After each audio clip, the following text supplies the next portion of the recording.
তোমার গায়ে না আমার থুতু দিতে ইচ্ছা করে। নেহাত তোমাকে আমি চিনতে পারিনি, তাই জন্য তোমার মতো একটা নোংরা মানুষকে আমি বিয়ে করেছি। এতটা অধঃপতন যে তুমি তোমার নিজের বউয়ের গলা থেকে সোনার চেন ছিঁড়ে নিতে চাও। কথায় কথায় একটা দুধের শিশুকে তুমি নোংরা অপবাদ দাও, খাওয়া নিয়ে খোঁটা দাও। হ্যাঁ, তুমি যখন পারবেই না ওর দায়িত্ব নিতে, তাহলে তুমি কেন দত্তক নিতে গেছিলে? কেন ওর জীবনটা নষ্ট করেছো তুমি? এর থেকে ও যদি কোন একটা গরিব মানুষের ঘরে যেত, ওকে তারা রানী করে রাখতো।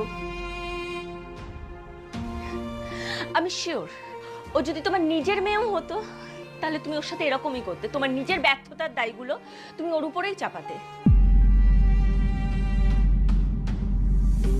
কারণ তোমার কাজটাই তাই।